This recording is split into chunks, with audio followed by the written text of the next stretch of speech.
And it's quite interesting that a lot of people that do use the term popcorn lung don't really understand what popcorn lung is.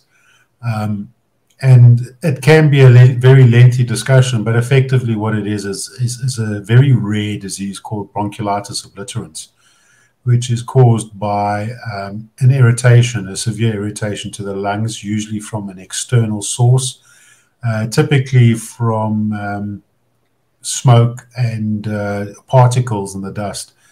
And where the term popcorn lung came from was 2000. I think it's 2000. I stand in a correction. In 2000, there was a microwave popcorn factory in Missouri that picked up 8 cases of this very rare disease in very short succession. Hello, world. Welcome to the Vaping Unplugged Podcast. Everything you need to know about vaping and tobacco harm reduction. Hello, and welcome back to Vaping Unplugged Podcast. This is a special edition that we're preparing for World Vape Day, which will be held on May 30th. So let's celebrate together. Today, I am joined by one of our friends and partners, Kurt Yeo, who is the co-founder of Vaping Saved My Life. Kurt, thank you so much for being here again with us. And thank you for all you do. And I know you have a great story yourself that you've shared numerous times. I was always very impressed to hear. And actually, the name itself, Vaping Saved My Life, says it all.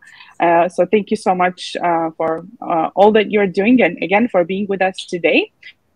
We're going to be talking about I wanted to, have a conversation with you about common misconceptions and myths that you've encountered around vaping, and why do you think those exist? And just share your experience around that with us, please. Evening, Lika, and evening to everybody, and thank you very much. I'm deeply honored to be invited again to share my thoughts and experiences. So, yes, thank you. I think based on I started with my co-founder, Vaping Saved My Life in 2017. So we're no strangers to the number of controversies and the number of misconceptions around vaping. And since I joined as partner with the World Vapers Alliance, I get to hear a lot more from other parts of the world too. But South Africa has some of its own intricacies, or some of its own little tweaks around things, which are no different to what we hear from other parts of the world. So yeah, I'm good. I'm happy to share some of the stories and some of the insights that we've learned. Great to hear that, and thank you so much. I know you've experienced a lot of this in your work, but what are the most common misconceptions and myths that you've heard around vaping?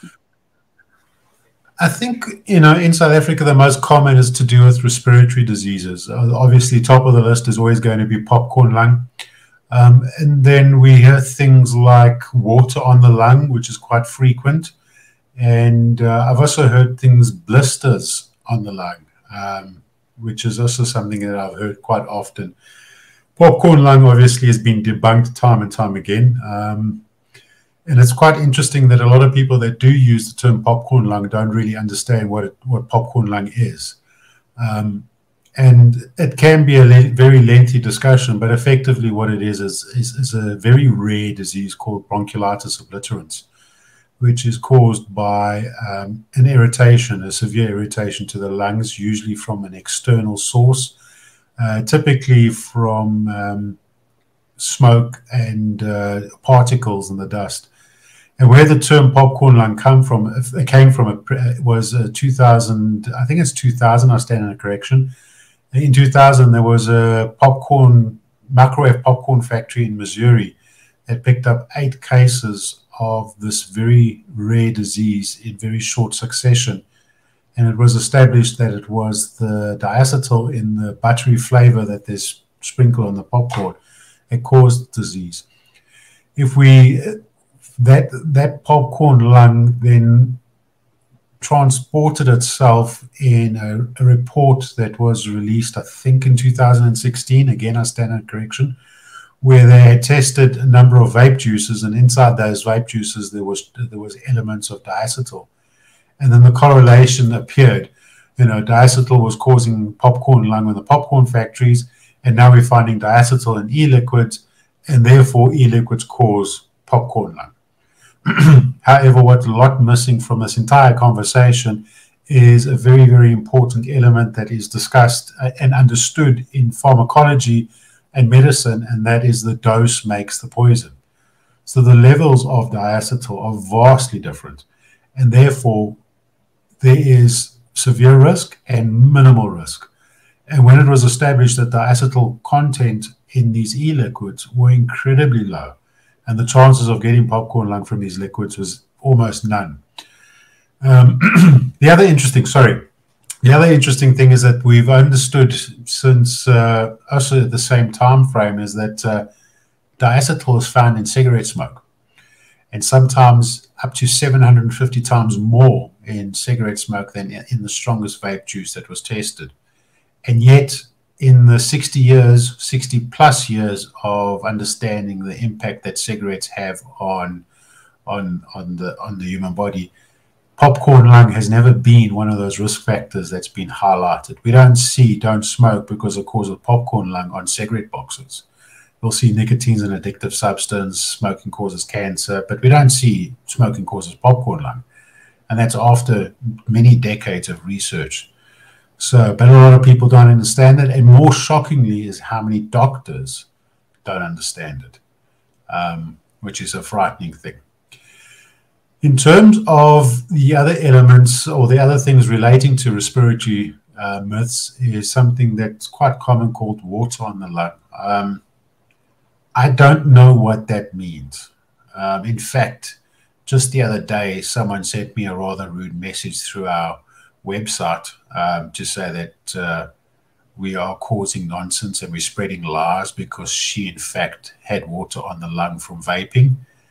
So then I promptly asked her, I'm terribly sorry to hear that. Obviously, that's rather disturbing that you have water on your lung, but would it be okay if I see a diagnostic report, a medical report, or even better, speak to the doctor that diagnosed you with water on the lung? Now, I was obviously being a little cheeky because I am married to a medical specialist, a pediatrician. So the water in the lung is something that I take with a bit of a pinch of salt, but I thought, let me just see if I can find out what this water in the lung is, because it was a direct message to me. It turned out that she actually never visited a doctor. It was a self-diagnosis.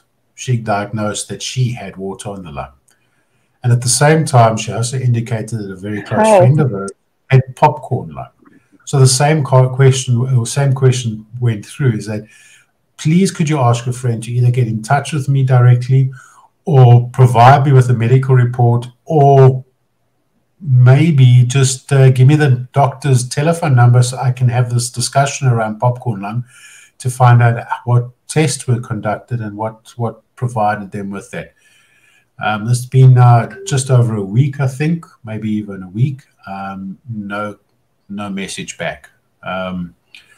So, yeah, the water on the lung thing I don't understand, and the recent blisters on the lung I still don't understand either. So, yeah, I think that's pretty common. I've heard that one in Georgia, here in Georgia, a lot as well, water on the lung, which, again, I also think it's something people don't really understand. And that's pretty weird how a lot of people self-diagnose that. I guess that's quite similar. I think there's a correlation. Also, we have got to be sensitive to the fact that, for example, like any other consumer product out there, there is a small element of people or small percentage of people that might have a sensitivity to something in the e-liquid. So there might be a PG sensitivity, there might be a sensitivity to the particular flavor, and it might not work with everybody. So we have to be sensitive to that and be realistic that there are people out there that might be a little more sensitive to certain elements or certain compounds in these e-liquids. But it's certainly not the experience that I've seen with the thousands of vapors that I've interviewed and had a discussion with. most often than not, they see a very positive change in their life when they take up vaping to try quit smoking, or at least try a safe alternative. I agree. Why do you think it's so easy for people to believe in such kind of misconceptions, while there's so much evidence out there that we and vaping activists worldwide always try to reiterate that there is like numerous articles and evidence that people can use to actually debunk those myths, but people still believe in such kind of misconceptions. So why do you think it's so easy or why do people in general believe in these things? I think it's because there's been such a great job in terms of educating people around smoking. And the reality is that when you inhale for a vapor and exhale a vapor, it looks like smoke. So it's not smoke, but it looks like smoke. So there's a lot of ingrained, almost like programming, that when you inhale something and exhale something that looks like smoke, it therefore more likely is smoke. So a lot of people find it difficult to even understand that concept that one is smoke, one isn't smoke. For lack of a better term, we all know it's an aerosol and not a steam, but a steam and smoke pretty much looks similar. So I think a lot of it's to do with the fantastic work that's been done around educating people around smoking, and then there's a link between that and tobacco causing disease, so forth and so on. So I think that's a lot to do with it, and it will take time to educate the people. But more importantly, I think a lot of focus should move towards educating our medical fraternity around that there is a fundamental difference between the two. Then obviously we're getting a lot of people, particularly in the anti-tobacco, anti-vaping, anti-nicotine space, that are using their ability and their resources to reinforce that misconception for a whole host of reasons. So it is going to be a difficult challenge, and I think eventually reality will catch up. Reality has this unbelievable knack of catching up and then providing sufficient amount of evidence. And I think that evidence is growing daily now, that there are distinct differences. And we need to be very clear in all of our communication that vaping isn't 100% safe or without risk. But when it is compared to smoking, it is significantly less harmful. So we need to be clear and arbiters of the truth around these products and try create that distinction, not only to the fact that there's a difference between smoke and aerosol or smoke and vaping, but there's also make it very clear that these products are aimed for one particular population group, and that is are people that are using combustible tobacco. Definitely. And I couldn't agree more what you said about educating general population, but as well as medical workers and politicians as well. We've encountered this a lot, that politicians who actually make decisions how to regulate vapes might not have full information on or actual evidence, and they're not making these decisions based on evidence is available. I think another. Sorry, Lika. Another thing is that yes. I noticed a bit of a flip in the narrative is when tobacco companies showed interest in vaping companies. So when they started looking at acquiring or purchasing vaping companies, that narrative had a bit of a switch. And because tobacco has such a checkered past and such a questionable past in terms of how they approached this topic in history, there's no doubt about it, tobacco companies did lie about a lot of things, and they misled the public, and they misled politicians, and they misled the medical fraternity for decades. So there's immediately that switch, that mistrust was then associated, that tobacco companies are now actually vaping companies too, and therefore they can't be trusted. And unfortunately, that lesson, once again, if you're bitten once, the second time you're going to be shy or stay away. So we need to understand that things were done in the past that were questionable, and we should never forget about it. But we should never ever walk away from any science that's being presented. It needs to be tested. And unfortunately, because of that correlation or that link between tobacco companies and now vaping companies, that is now becoming almost the gatekeeper or the checklist. The first check is that, are you associated to a tobacco company? Yes. Okay. Everything else is ignored, which is incredibly dangerous in terms of science and understanding the science. Yes, thank you for that. My apologies. And we see a lot that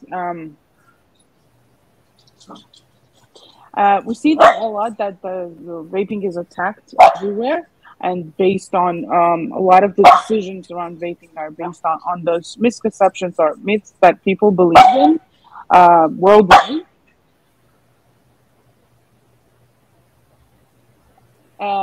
People believe in, and one of them is actually that higher taxes on vape products will actually somehow affect or improve public health. I think, yes, there is some truth around it. The reality is that taxes do but dissuade certain individuals or certain populations because it costs more. So therefore, cost is a big driving factor in any element that we deal with society. If we look at, for example, any product. If a product is too expensive, then there's a natural move to either not use the product anymore or move to an alternative that is slightly cheaper or less has less features or whatever. So if we look, for example, argument's sake, a cell phone. There is a market for the latest and greatest Apple, but not everybody can afford it. So therefore, the price will then move people to less known brands or less features, or even an older model. So cost is a big driving factor. And I think when it comes to public health, it's always been a tactic, because it's for governments, it's almost become an addiction, if for lack of a better word, because particularly in a country like South Africa, where taxes on cigarettes have been around for some time, and every year they go higher and higher, and some would argue that they're not going high enough. Governments become reliant on these taxes. We don't really see anything coming from those taxes in terms of smoking cessation or in terms of programs to educate the youth around smoking and so forth. And we also saw that, for example, in the Master Settlement Agreement in the United States, where every state gets a portion of the MSA funds. And if you drill down deeper into those, you'll understand that a lot of those states get enormous amounts of funds from these tobacco taxes, these MSA taxes, but do very little in terms of education or tobacco awareness in those states. So they become very, very, and there's a whole host of information and literature around MSA and how it's been used and where it's been, tobacco bonds have developed from these things. In South Africa is a prime example. We have taxes on these products, but yet South Africa has no smoking cessation strategy to speak of. So they're pocketing the money, and they're using the device, or using the term that these taxes help with public health, like the hospitals, the cost of smoking to individuals, so forth and so on. So I think it's always been a good way to try to dissuade individuals from uptaking or sticking to it. Unfortunately, there is an element, particularly in the Southern Africa environment where the illicit trade had saw the gap. And not only because there is a need for these products or a desire for the products, but there's also very, very low resources in terms of enforcing these laws. So in South Africa, currently, anywhere between 54 and 70% of all cigarettes consumed in the country are illicit products, void of all tax. And because the country doesn't have an enforcement or law enforcement that can cover or cater for that particular surge of illicit products, a lot of the South Africans don't purchase taxed cigarettes. They go and buy their products off the illicit market or the black market at significantly lower prices. So tax actually counts for nothing now in South Africa. Cigarette tax counts for nothing. Very few people in South Africa smoke a taxed cigarette. The majority are smoking illicit cigarettes. So in terms of public health, in my view, that is a lose-lose. So there's nothing going to the fiscus.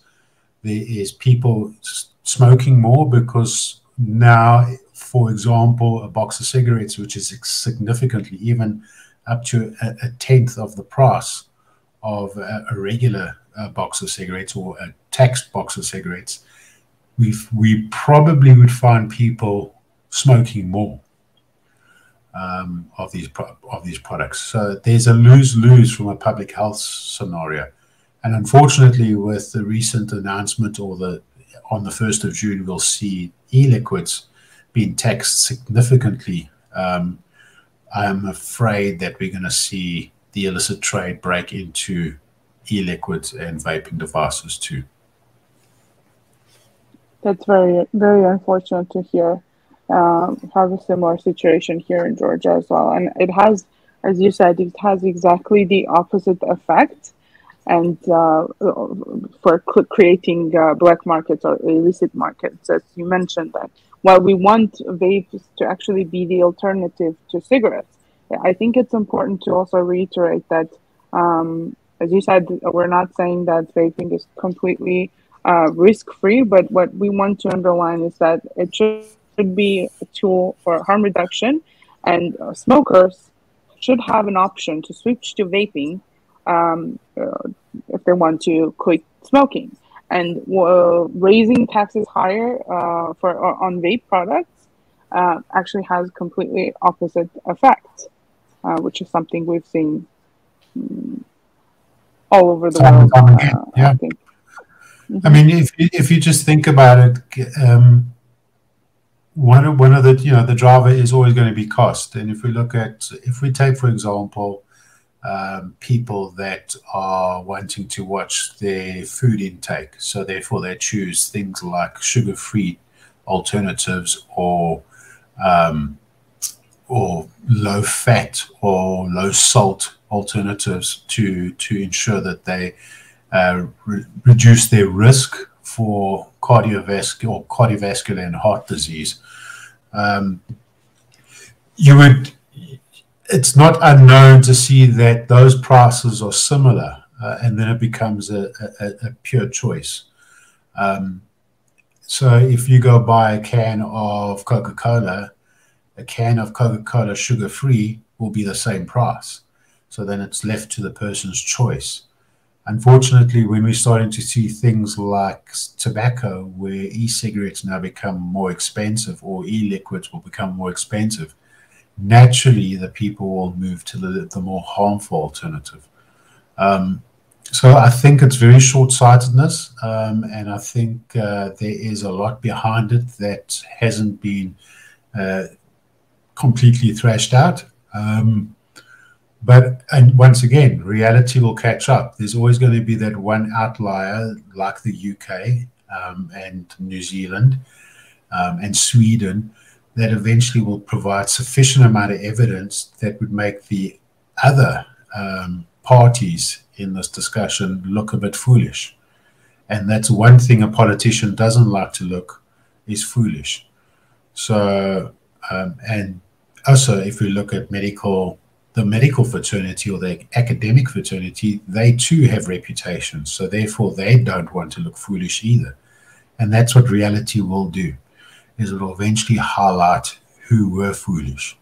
Unfortunately, we're talking about lives here, so that foolish mistake will cost lives. Yes. What do you think should be done?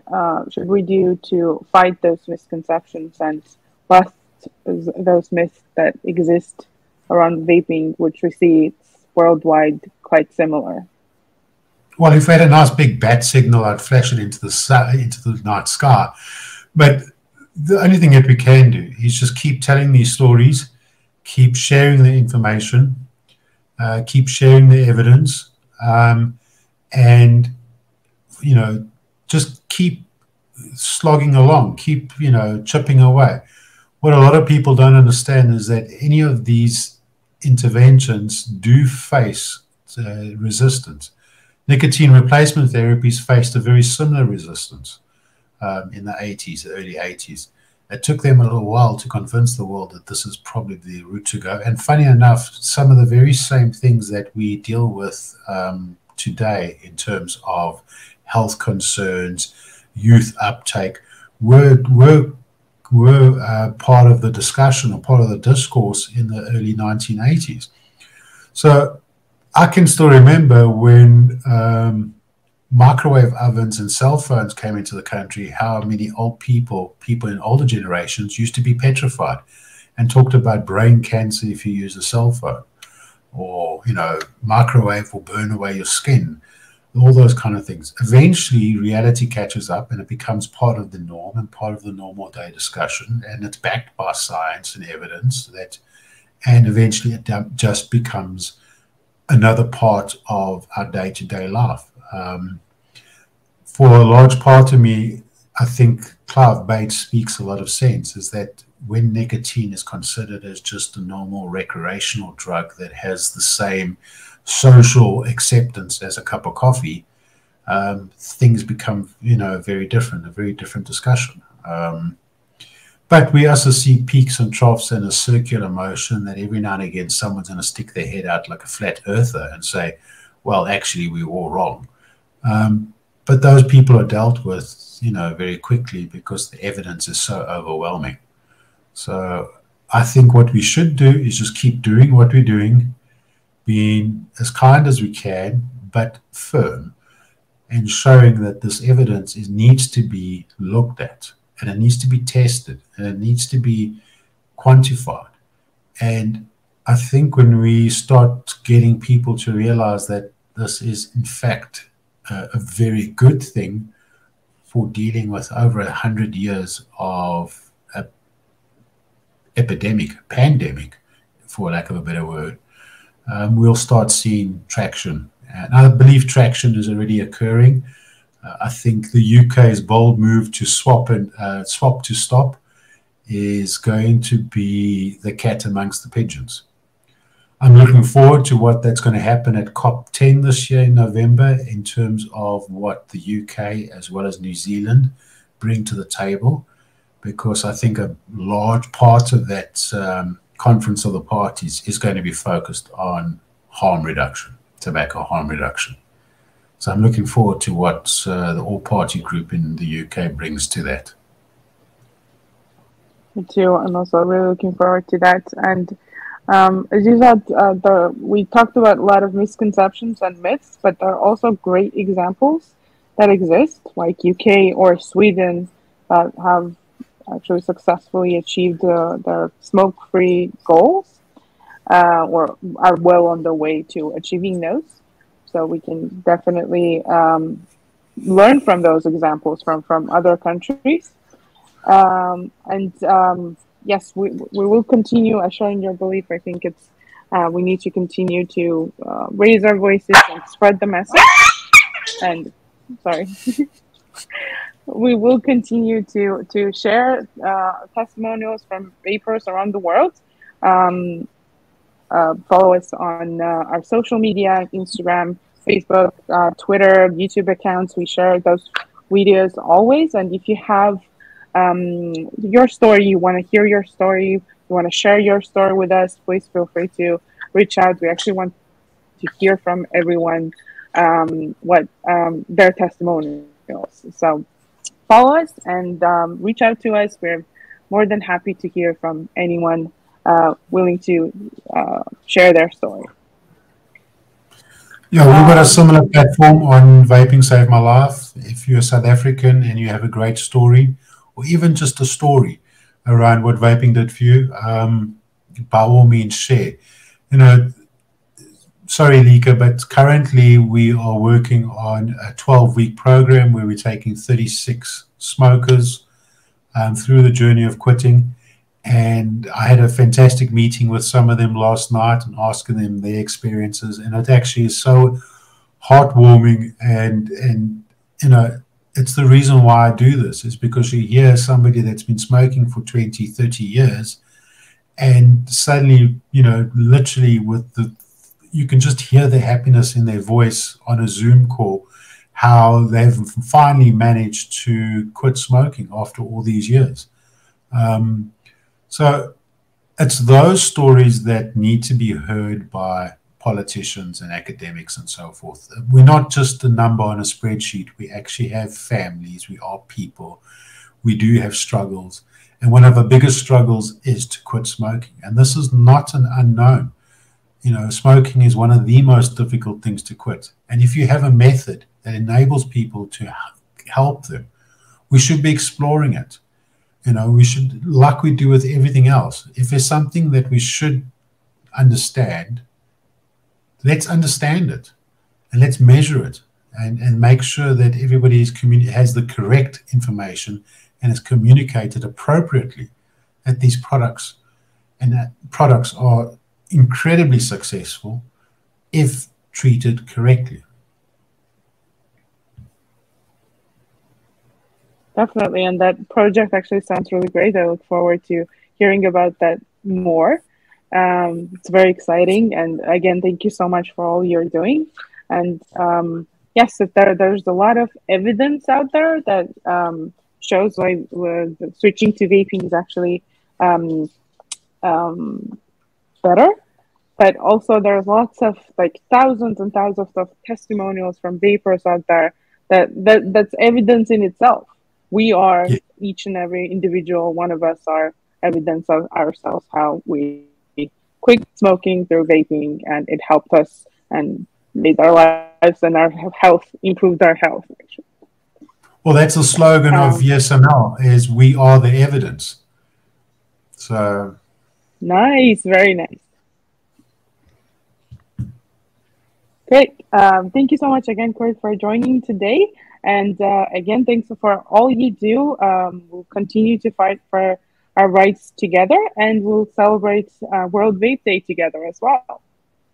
Thank you very much, Lika, and thank you to the World Vapers Alliance. I'm a very proud partner of the organization, and I love being part of the family and to hear what's happening around the world, and also gathering the support from the organization or the association in helping us change minds. That's what it's about. It's about changing minds of smokers, changing minds of academics, changing minds of politicians. It's about changing minds. Thank you so much. And thank you everyone for tuning in today for a Vaping Unplugged podcast.